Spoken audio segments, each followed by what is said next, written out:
Hello बच्चों, good evening. मैं प्रांशु अग्रवाल और जैसे कि आप लोगों को पता है कि हमने अपने यूट्यूब चैनल पर क्लास 11th एंड 12th का सिलेबस स्टार्ट किया हुआ है। आज हमारे क्लास 11th का टर्न है, तो क्लास 11th में हमने बेसिक मैथमेटिक्स स्टार्ट किया हुआ है, जिसमें हम ऑलरेडी कुछ टॉपिक्स डिस्कस कर चुके हैं। आपको प्लेलिस्ट में वीडियो मिल जाएगी। अब अगर आपने प्रीवियस वीडियोज नहीं देखी हैं तो चैनल पर विजिट करके प्लेलिस्ट में जाकर के पहले की वीडियोज आप वॉच कर सकते हैं, ताकि आगे की वीडियोज बहुत अच्छे से आप समझ पाएं। चलिए तो शुरू करते हैं। आज हम डिस्कस करेंगे अर्थमेटिक प्रोग्रेशन, ज्योमेट्रिक प्रोग्रेशन और साथ में आज डिस्कशन होगा स्ट्रेट लाइन में स्लोप का। बहुत सारे बच्चे कंफ्यूज रहते हैं स्लोप के कॉन्सेप्ट को लेकर के कि सर स्लोप कैसे फाइंड आउट किया जाए। स्लोप के बहुत सारे तरीके होते हैं, कैसे आइडेंटिफाई करें किसकी स्लोप ज्यादा है किसकी स्लोप कम है। इन सभी चीजों का डिस्कशन होगा। अगर इन तीनों टॉपिक में से किसी भी टॉपिक में आपको डाउट है या तीनों ही टॉपिक आप पढ़ना चाहते हैं तो वीडियो को कंटिन्यू वॉच करें। और एक छोटी सी रिक्वेस्ट आपके साथ रहेगी कि हमारे मोटिवेशन के लिए और हमारे साथ जुड़ने के लिए आप हमारे चैनल को सब्सक्राइब कर लीजिए और वीडियो को लाइक करके फ्रेंड्स के साथ भी शेयर कर दीजिए, ताकि वो लोग भी हमारे साथ जुड़ जा पाए और हमें एक मोटिवेशन मिले, ताकि आपको और भी अच्छी क्वालिटी की वीडियोज हम प्रोवाइड करवा पाए। चलिए तो टाइम वेस्ट ना करते हुए अपना सिलेबस स्टार्ट करते हैं।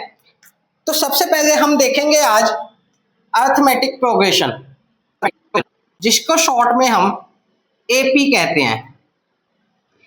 एपी का यूज कहाँ होता है, क्या होता है, सब कुछ डिस्कस करेंगे। चलिए मान लीजिए मैंने ये एक सीरीज लिखी है, जिस सीरीज में कुछ एक खास पैटर्न आपको बनता हुआ नजर आ रहा होगा। आपको यहाँ दिखाई दे रहा होगा कि अगर मैंने 1 में 2 ऐड किया तो 3 मिलेगा, और 3 में अगेन 2 ऐड किया तो 5 मिलेगा, 5 में अगेन 2 ऐड किया तो 7 मिलेगा, और 7 में अगेन 2 ऐड किया तो 9 मिलेगा। इसका मतलब जैसे जैसे मैं आगे सक्सेसिव टर्म्स में, इनको हम टर्म्स कह रहे हैं 1 2 3 1 3 5, इन सभी को ये टर्म्स है। अगर मैं प्रीसीडिंग टर्म में 2 ऐड कर दूं तो मुझे आगे की टर्म मिल जाती है, यानी कि हर एक टर्म में मैं 2 ऐड करता चला जा रहा हूं। या एक और देख लेते हैं सीरीज। जैसे सपोज कीजिए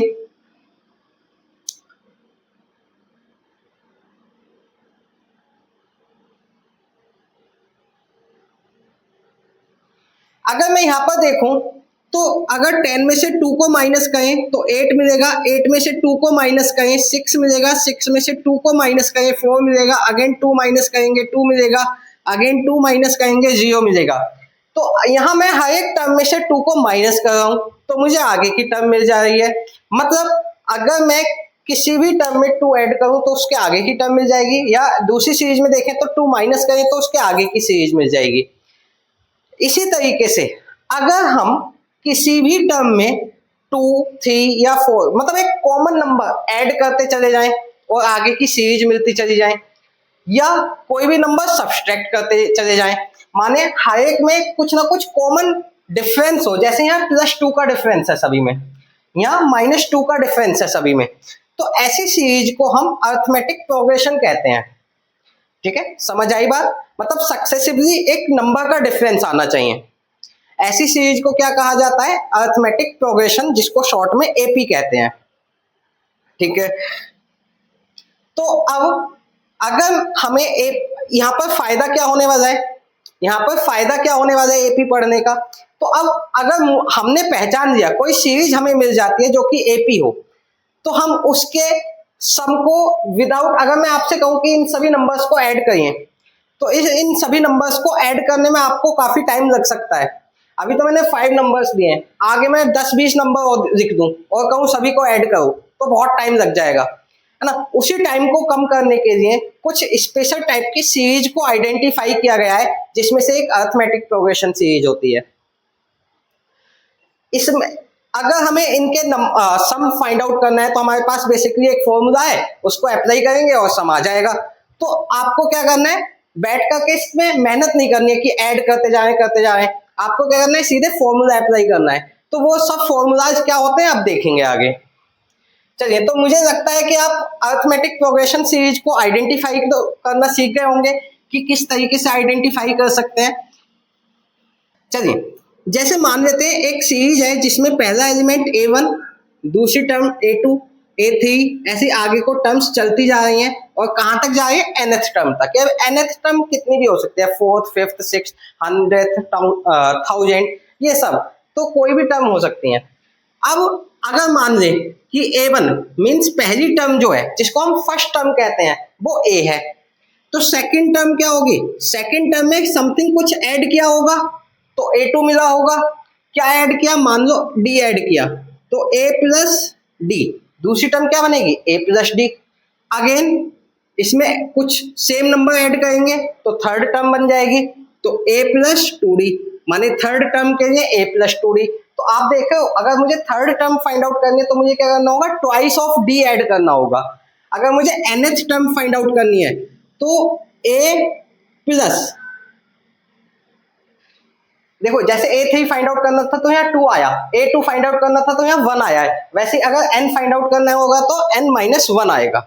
जैसे मैं आपसे कहने लगूं कि एक मैं सीरीज दे रहा हूं 2, 5, 8, 11, 14 डेड डेड डेड। अब यहां पर अगर आप देखोगे तो कितना ऐड हुआ है, 3, कितना ऐड हुआ है 3, कितना ऐड हुआ है 3, 3। तो हर एक टर्म में अगर यहाँ देखें तो 3 का डिफरेंस है, इसका मतलब ये जो सीरीज है ये एपी के अंदर आएगी, है ना, अरिथमेटिक प्रोग्रेशन सीरीज होगी ये।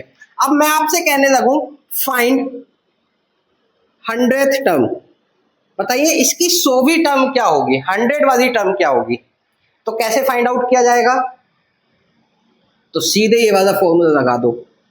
क्या होगा, a n equal to a plus n minus 1 into d. A n क्या है, मतलब हमें 100 वाली टर्म फाइंड आउट करनी है, तो ए 100 इक्वल टू ए क्या होते हैं फर्स्ट टर्म, फर्स्ट टर्म क्या है यहाँ पर 2, तो 2 प्लस एन क्या है 100 माइनस 1 इंटू डी, डी क्या है वो कॉमन नंबर जो ऐड हो रहा है मतलब 3, या जो डिफरेंस है इसको डी को कॉमन डिफरेंस भी कहते हैं, सही है, डी को क्या कहते हैं कॉमन डिफरेंस। तो 2 प्लस 99 इंटू 3, तो हमें आंसर मिला 299, यानी कि 100th टर्म जो होगी इसकी वो बनेगी 299। क्लियर हुई बात, कोई प्रॉब्लम इसमें, जल्दी से नोट डाउन कर लीजिए फॉर्मूलाज और जो भी मैंने बेसिक बातें बताई थी जल्दी नोट डाउन कर लीजिए, आगे चलते हैं। अब मान लीजिए जैसे एक सीरीज दी हुई है A1, A2, A3, A4 ऐसे करके आगे तक AN तक जा रही है जो कि AP है, पहचान तो आप लेंगे। अब इसमें हमें अगर सम निकालना हो, सम इन सभी नंबर्स का सम, तो इसको डिनोट करते हैं SN से, SN माने सम ऑफ nth टर्म, है ना। अब मान लो आपसे कहे कि 100 टर्म्स का सम निकालिए तो S 100 हो जाएगा, अगर कहे 1000 का सम निकालिए तो S 1000 हो जाएगा, ठीक है। इसका फॉर्मूला क्या होता है n/2, n क्या है जो जितने नंबर ऑफ टर्म्स की आपको सम फाइंड आउट करना है, मान लो 100 टर्म्स का करना है तो n की value 100/2 into 2a plus n minus 1 into D, ये फॉर्मूला हो जाता है सम का। ये तो तब होता है जब हमें नंबर ऑफ टर्म्स दी हो, है ना, फर्स्ट टर्म दी हो और कॉमन डिफरेंस। अगर हमें लास्ट टर्म पता हो, है ना, कह दे कि लास्ट टर्म है 100, बताइए 100 तक जाने पर इसका सम क्या होगा, है ना। जैसे सपोज कीजिए एक सीरीज मैंने दे दी आपको 2, 3, 4, 5, 6, जो मैंने कॉमन डिफरेंस 1 रखा है। अब लास्ट टर्म मैंने कहा 100 तक पहुंचना है हमें, अब मैंने नंबर ऑफ टर्म्स नहीं दी, मैंने कहा लास्ट टर्म जो है वो 100 है, बताइए सम क्या होगा। तो ये जो लास्ट टर्म है ये कहलाती है an, या कुछ बुक्स में इसको L से डिनोट किया जाता है लास्ट टर्म से। तो SN इक्वल टू कितना मिलेगा n/2 इंटू a यानी कि first term plus an means last term, तो आपका फॉर्मूला बहुत छोटा सा हो जाएगा। तो ये 2-3 फॉर्मूलाज आपको याद रखने हैं अरिथमेटिक प्रोग्रेशन में, जो कि हमारे फिजिक्स में कभी कभी यूज हो जाते हैं, हमेशा यूज नहीं होंगे, बहुत रेयरली यूज होंगे, लेकिन यूज होंगे तो हमें समझ भी आने चाहिए। क्या क्या फॉर्मूलाज थे, एक तो an वाला क्या था a plus n minus 1 into d, SN का s n equal to n by two, two a plus n minus one into d, s n equals to n by two a plus a n. Sum के दो formulas हैं और last term मतलब number of terms वगैरह calculate करने के लिए एक फॉर्मूला है। क्लियर हुई बात? तो ये दो फॉर्मूलाज आप, दो तीन फॉर्मूलाज आप नोट डाउन कर लीजिए। इसी तरीके से होता है ज्योमेट्रिक प्रोग्रेशन। चलिए ज्योमेट्रिक प्रोग्रेशन करके देखते हैं। तो ज्योमेट्रिक प्रोग्रेशन समझने के लिए अगर मैं एक सीरीज लूं 3, 6, 12, 24, 48 डेडेडेडेस, तो यहाँ पर मुझे पता लगा है कि अगर मैं 2 से मल्टीप्लाई कर देता हूँ तो मुझे सेकंड टर्म मिल जाएगी, सेकंड टर्म में 2 से मल्टीप्लाई करूंगा थर्ड टर्म मिल जाएगी, थर्ड टर्म में 2 से मल्टीप्लाई करूंगा फोर्थ मिल जाएगी, फोर्थ टर्म में 2 से मल्टीप्लाई करूंगा फिफ्थ टर्म मिल जाएगी। इट मीन्स कि अगर मैं 2 से मल्टीप्लाई करता चला जाऊं तो मुझे नेक्स्ट टर्म मिलती चली जाएगी। वैसे ही एक दूसरी सीरीज देख लेते हैं 100, 10, 1, 1/10, 1/100 डेडेडेडेस। यहाँ पर मुझे पता लगा कि मैं अगर इसको 10 से डिवाइड कर दूं या 1/10 से मल्टीप्लाई कर दूं तो सेकंड टर्म मिल जाएगी, सेकंड टर्म को अगेन 1/10 से मल्टीप्लाई कर दूं तो थर्ड टर्म मिल जाएगी, थर्ड टर्म में अगेन 1/10 से मल्टीप्लाई कर दूं तो फोर्थ टर्म, अगेन 1/10 से मल्टीप्लाई कर दूं तो फिफ्थ टर्म मिल जाएगी। क्लियर हुई बात? तो यहाँ पर हमें पता लगा है कि अगर हम किसी भी नंबर से मल्टीप्लाई, या कहने को मल्टीप्लाई कह सकते हैं या डिवाइड भी समझ सकते हैं, तो अगर किसी भी नंबर से, एक सेम नंबर से मल्टीप्लाई करने पर या डिवाइड करने पर अगर हमें नेक्स्ट टर्म मिलती चली जा रही है तो ऐसी सीरीज को ज्योमेट्रिकल प्रोग्रेशन कहते हैं। और इस नंबर को जिससे हम मल्टीप्लाई कर रहे हैं, इस नंबर को कॉमन रेशियो कहा जाता है। जैसे वहां पर हमने डी यानी कि कॉमन डिफरेंस माना था, वैसे ही यहाँ पर कॉमन रेशियो, इसको आर मानेंगे, इस नंबर को क्या मानेंगे? आर। ठीक है, चलिए तो अब सीरीज किस तरीके से, जनरल सीरीज किस तरीके से बनेगी जीपी की, वो समझ लेते हैं।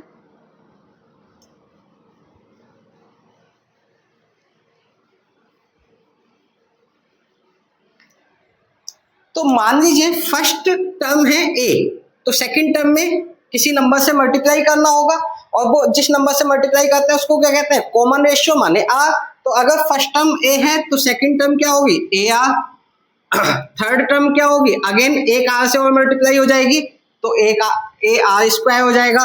फोर्थ टर्म के लिए अगेन आर से मल्टीप्लाई करना होगा, आर से मल्टीप्लाई करेंगे तो ए आर क्यूब हो जाएगा। वैसे आगे को चलता रहेगा। अब मान लीजिए आपको लास्ट टर्म तक पहुंचना है बिल्कुल, तो लास्ट टर्म में मान लीजिए nth टर्म है, लास्ट कौन सी है? nth term. ये मान लीजिए ये फर्स्ट टर्म है, ये सेकंड टर्म है, a1 a2, ये क्या हो जाएगी? थर्ड टर्म हो जाएगी, a3, ये फोर्थ टर्म हो जाएगी, a4। तो फर्स्ट टर्म फाइंड आउट करने के लिए r है नहीं, सेकंड टर्म में r की पावर 1 है, थर्ड टर्म में r की पावर 2 है, फोर्थ टर्म में r की पावर 3 है।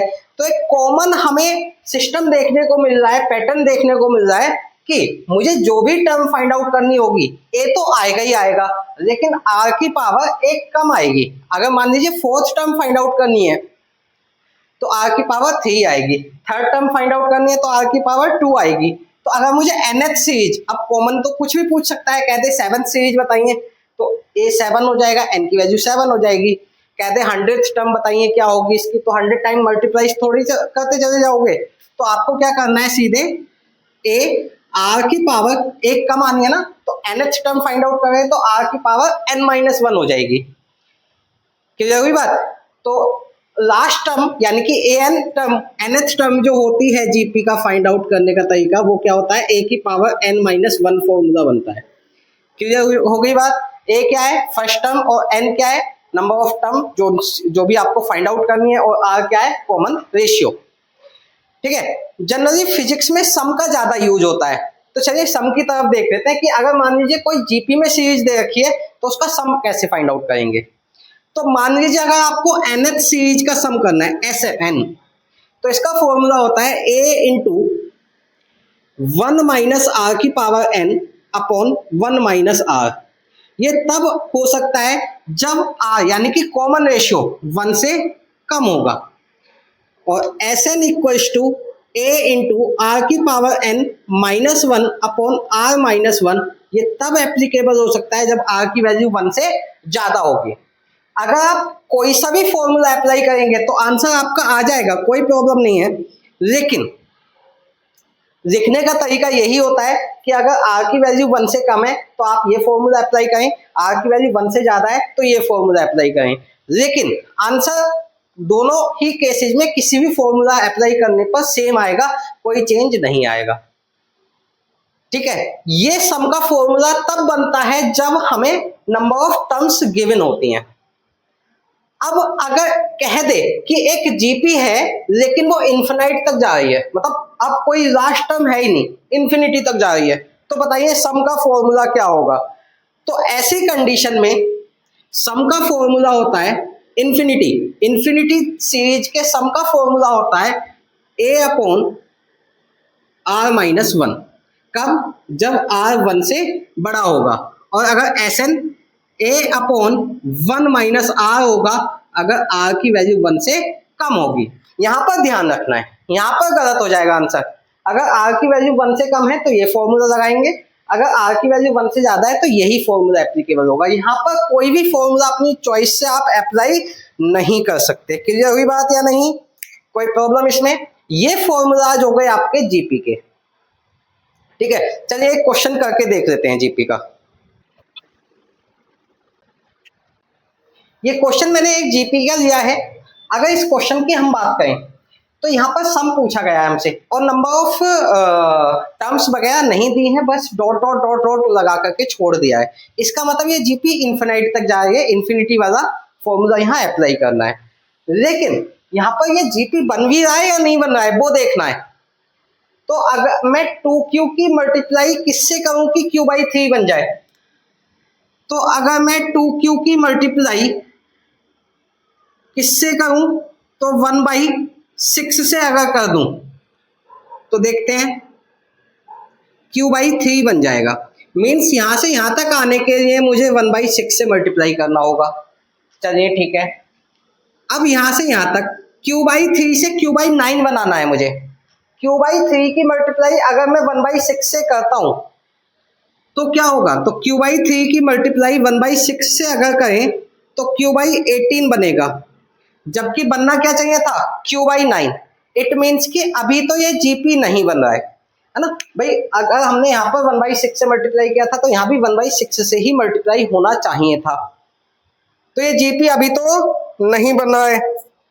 ठीक है, अब क्या करें, तो यहां पर अगर मैं देखूं सेकंड टर्म से स्टार्ट करके देखते हैं। चलिए फर्स्ट टर्म अभी छोड़ दें, तो q/3 से q/9 जा रहा हूं, मतलब अगर मैं 1/3 से मल्टीप्लाई कर दूं तो मिल जाएगा।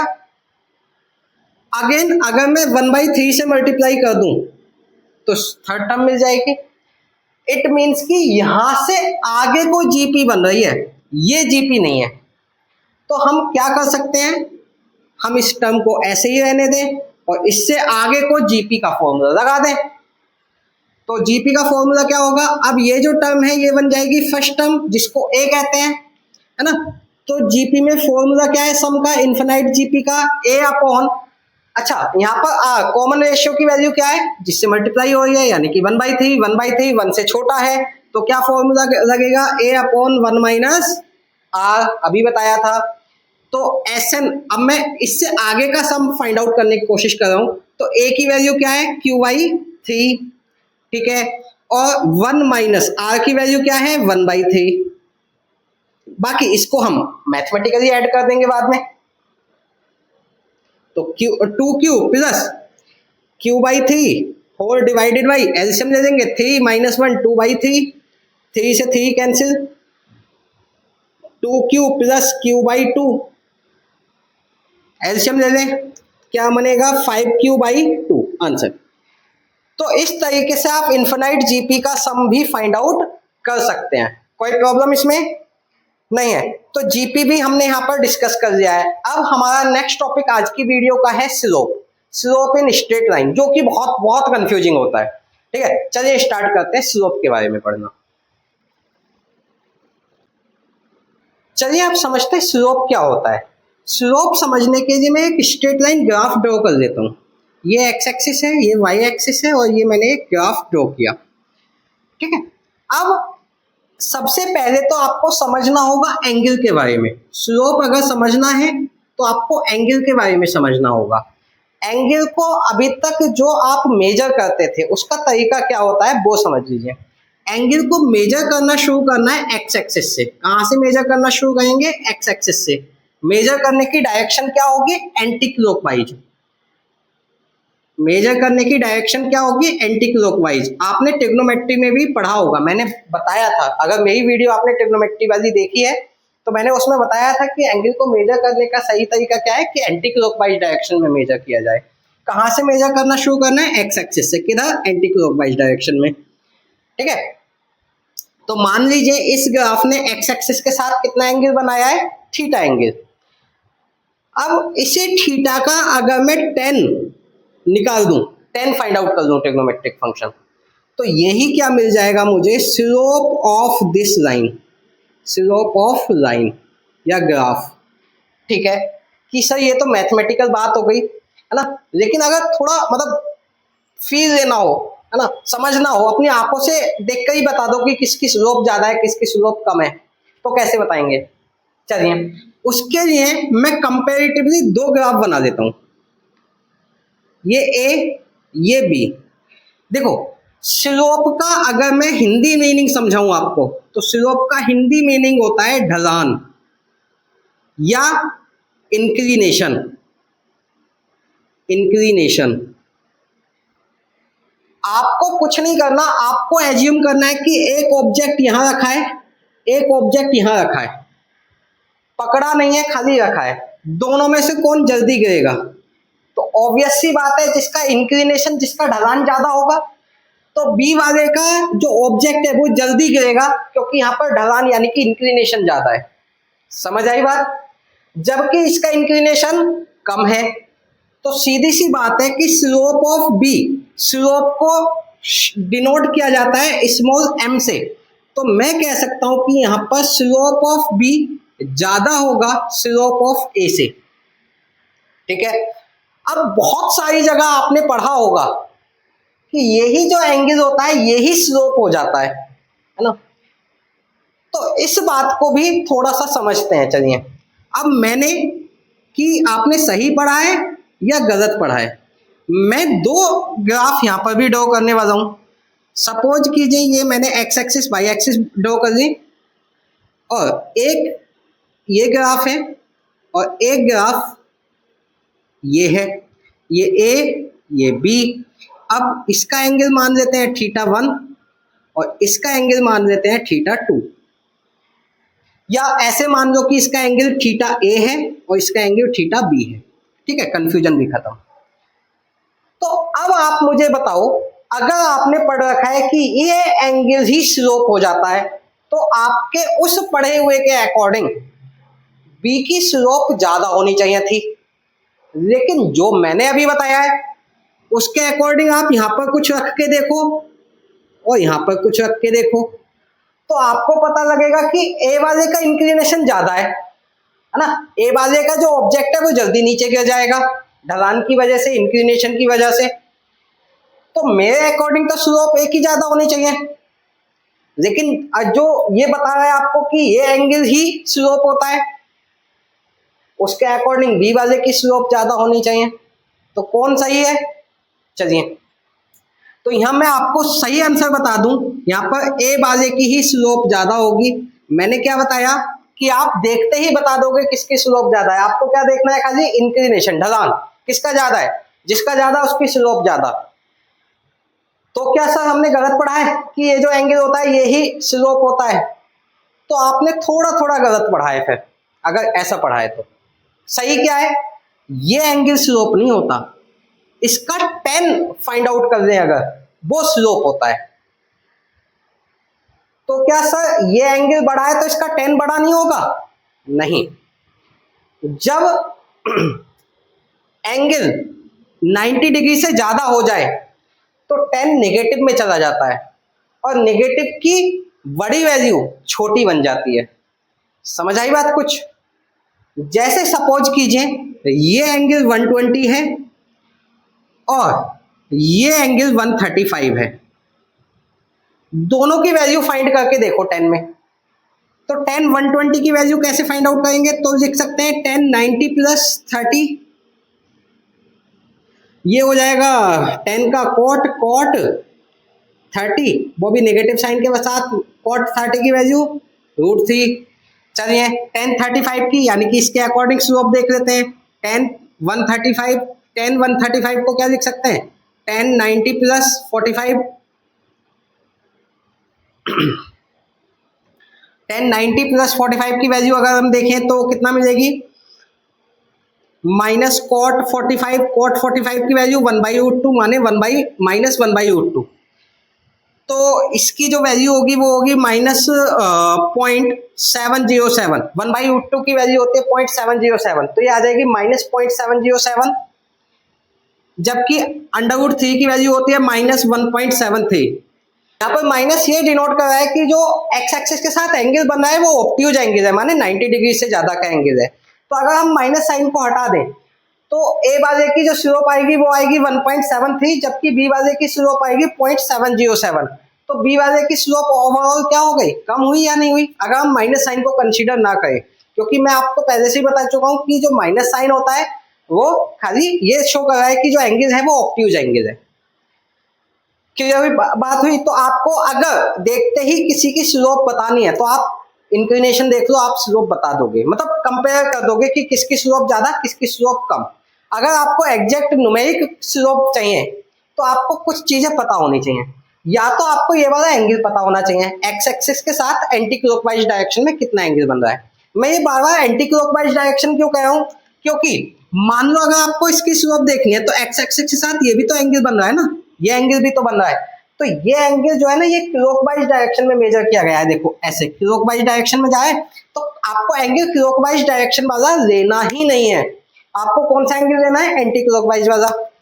सही है। चलिए तो एक तरीका तो है कि आप एंगल की हेल्प से स्लोप फाइंड आउट कर सकते हो, लेकिन क्या हो सर अगर एंगल ना पता हो हमें, तो कुछ और पता होगा।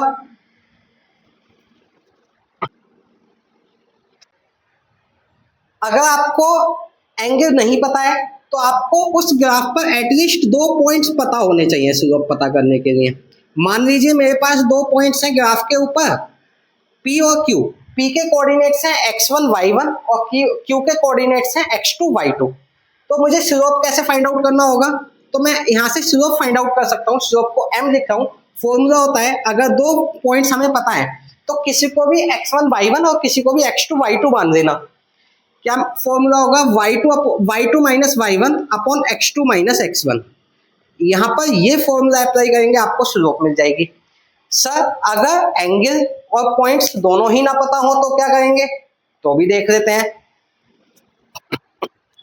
तो फिर आपको उस ग्राफ की इक्वेशन पता होगी, उस ग्राफ की इक्वेशन पता होगी।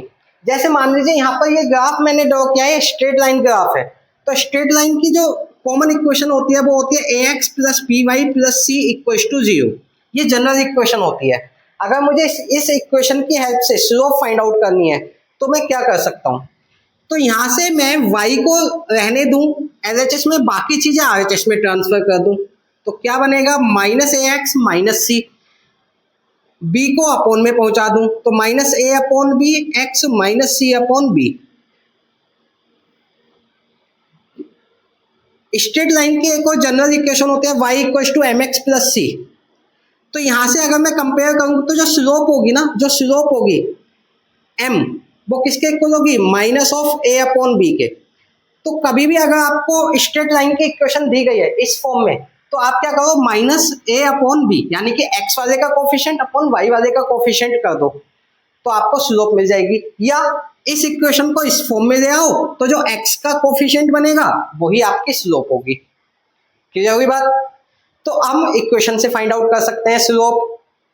या मान लीजिए हमें हमेशा स्ट्रेट लाइन तो नहीं मिलेगा, हो सकता है कर्व मिल जाए, है ना, हो सकता है इस तरीके से कोई ग्राफ मिल जाए कर्व में, तो क्या सर इसकी भी फाइंड आउट कर सकते हैं हम, बिल्कुल फाइंड आउट कर सकते हैं। क्या तरीका रहेगा, यहाँ पर पूरे देखो अगर स्ट्रेट लाइन है तो पूरे ग्राफ की स्लोप सेम रहेगी, लेकिन अगर कर्व है तो हर एक पॉइंट की स्लोप अलग हो सकती है। तो यहाँ पर क्या करना है, जैसे अब आपको पॉइंट पता करना होगा कि किस पॉइंट की स्लोप चाहिए। जैसे मान लीजिए मुझे इस पॉइंट की स्लोप चाहिए, तो मुझे क्या करना होगा, यहाँ पर टेंजेंट बनाना होगा और इस टेंजेंट की जो स्लोप होगी वही इस पॉइंट की स्लोप होगी। सही है, एक है ना, पहचानने का तरीका तो ये है। मान लो आपको यहाँ की स्लोप पता करनी है, यहाँ की स्लोप का पता करनी है, तो यहाँ पर टेंजेंट ड्रॉ कर लो। इसकी टेंजेंट, इसका इंक्लिनेशन कम है, इसका इंक्लिनेशन ज्यादा है, तो इस पॉइंट की स्लोप ज्यादा होगी, इस पॉइंट की स्लोप कम होगी। कर्व में देख तो ऐसे सकते हैं, लेकिन अगर स्लोप पता करनी हो तो क्या करेंगे, तो आपको कुछ ना कुछ इक्वेशन दी गई होगी, y equals to f x something, तो आपको क्या कर देना है, इसका कर देना है differentiation, dy upon dx। dy upon dx अगर किसी कर्व का कर देते हैं तो वो ही आपका स्लोप बन जाता है ना। dy अपॉन dx करके कुछ एक इक्वेशन मिलेगी x में। अब x की वो वैल्यू पुट कर देनी है आपको जिस वैल्यू पर स्लोप पता करनी है। जैसे आपसे कहने लगे find the slope of this curve at x equals to 1, तो यहाँ जो dy अपॉन dx आएगा ना, उसमें x की वैल्यू 1 पुट कर देना, तो आपको x इक्वल्स टू 1 की स्लोप मिल जाएगी। क्लियर हुई बात, स्लोप कैसे फाइंड आउट की जाती है। ठीक है, आई होप कि क्लियर हुई होगी। फिजिक्स में इतना ही यूज है स्लोप का। अगर आप मैथ्स के बच्चे हैं तो मैथ्स वाले स्टूडेंट्स अपने मैथमेटिक्स में पढ़ेंगे, बाकी बहुत डिटेल में पढ़ेंगे वो तो स्लोप को, इक्वेशन ऑफ स्ट्रेट लाइन और बहुत सारी ग्राफ्स पढ़ेंगे। ठीक है, अगर फिजिक्स की बात करें तो फिजिक्स में इतना ही आपको आइडिया होना चाहिए स्लोप के बारे में। अगर इस टॉपिक में आपको कोई डाउट है तो जल्दी से बता दीजिए, कमेंट कर दीजिए, आपके हर एक कमेंट का रिप्लाई जरूर दिया जाएगा, चाहे मैं शॉर्ट वीडियो के थ्रू दूं या उसी कमेंट के रिप्लाई में आपको आंसर दे दूं। ठीक है, हमारे मोटिवेशन के लिए चैनल को जरूर सब्सक्राइब करके जाओ। बाकी कल की वीडियो में हम इससे आगे, मैंने अभी बताया डिफरेंशिएशन, तो इससे आगे का डिफरेंशिएशन हम सीखेंगे कि डिफरेंशिएशन किया कैसे जाता है, उसके बाद इंटीग्रेशन और लॉगरिथम, फिर हमारा बेसिक मैथमेटिक्स इस वीक कंप्लीट हो जाएगा। नेक्स्ट वीक से हम अपना फिजिक्स का प्योर सिलेबस स्टार्ट कर सकते हैं, प्योरली फिजिक्स स्टार्ट कर सकते हैं। क्लियर हुई बात। तो जिन बच्चों ने अभी तक चैनल को सब्सक्राइब नहीं किया है, सब्सक्राइब कर लीजिए, वीडियो को लाइक करके फ्रेंड्स के साथ जरूर शेयर कर दीजिए।